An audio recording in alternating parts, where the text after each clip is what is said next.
अयोध्या से प्रयागराज की यात्रा, प्रयागराज से वाल्मीकि ऋषि के आश्रम की यात्रा, वाल्मीकि ऋषि से चित्रकूट की यात्रा का प्रसंग ग्रहण कर रहे हैं। देखो, गोस्वामी तुलसीदास जी ने विनय पत्रिका में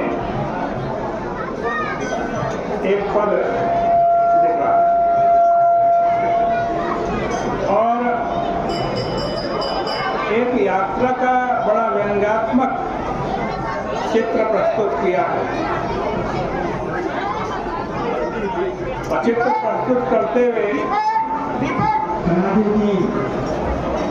भगवान राम से प्रार्थना की है, महाराज ये जीव भी एक ऐसी यात्रा पर निकला है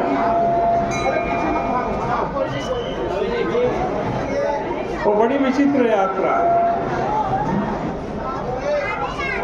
कृपा करके इस यात्री को, जो जीव निकला है, उसके लक्ष्य तक आप ही पहुंचा सकते हैं।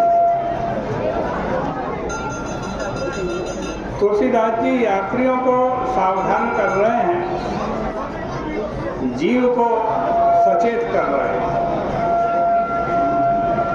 क्या कह रहे हैं? राम कहते चल, राम कहते चल, राम कहते चल भाई रे, राम कहते चल, राम कहते चल, राम कहते चल भाई रे, नाही तो भव सागर में पड़ही, नाही तो भव बेमारी में पड़ही, छूटत अति कठिनाई रे,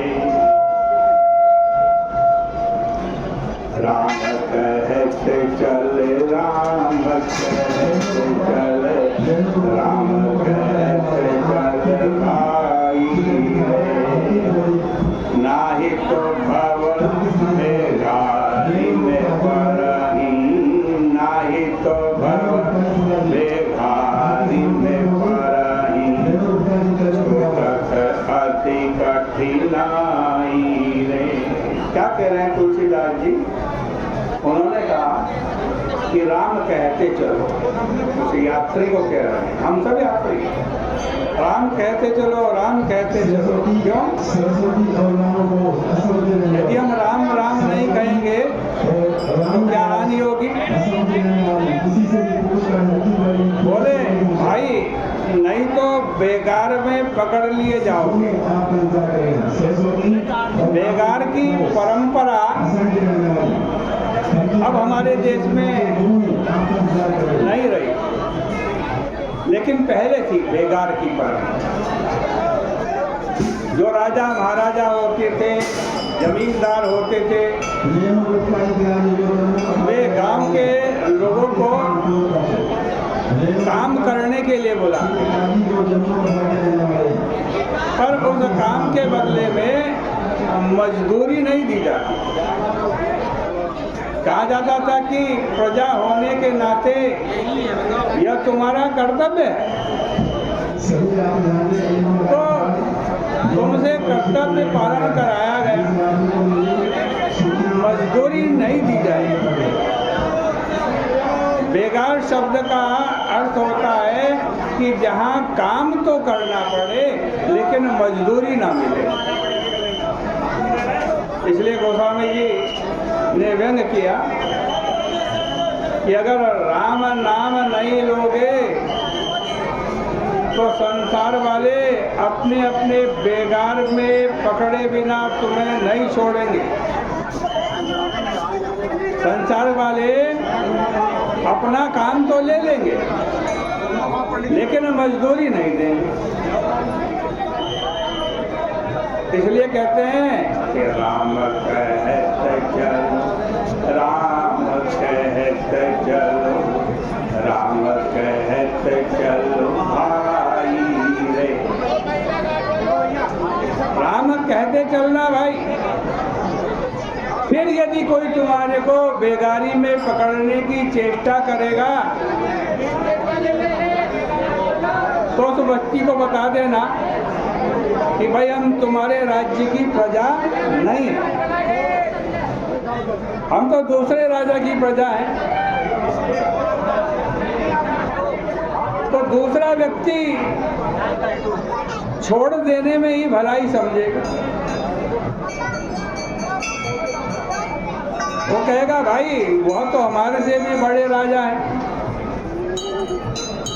उनकी प्रजा हो तो बेगार लेने का अधिकार हमें नहीं है। गोस्वामी जी ने कहा जब राम राम कहते चलोगे ना तो बेगार में पकड़ने वाले को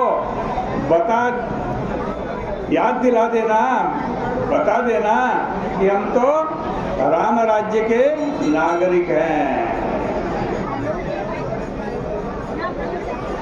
तुम्हारे राज्य के नागरिक नहीं है। तो क्या होगा, बेगारी से बच जाओगे। तो भाई पहली सावधानी तो यह बरतो कि जब जीवन रूपी यात्रा में चलो तो राम जी का नाम लेना मत बोलो। राम कहते चल, राम कहते चल, राम कहते चल भाई रे, नाही तो भव बेगारी में पराही, छूटत अति कठिनाई रे। और बड़ी व्यंग यह भी है कि भाई संसार के ये जमींदार राजा बेगार लिया करते थे, वहाँ तो 2-1 साल में छुट्टी मिल जाती थी, लेकिन यहाँ तो हजारों जन्म से बेगार हो रही है। हम लोग ऐसे पकड़े गए हैं और यह ऐसी लंबी बेगार है कि छूटत अति कठिनाई रे। उस बेगार से छूटना भले ही सरल हो, पर इस संसार में जिस प्रकार से बेगार का बोझ लादा जा रहा है उससे छूटना बड़ा कठिन है। फिर उसके बाद उन्होंने यात्रा का जो सबसे अधिक व्यंग्यात्मक चित्र प्रस्तुत किया उसका भी एक रूप आप देखें।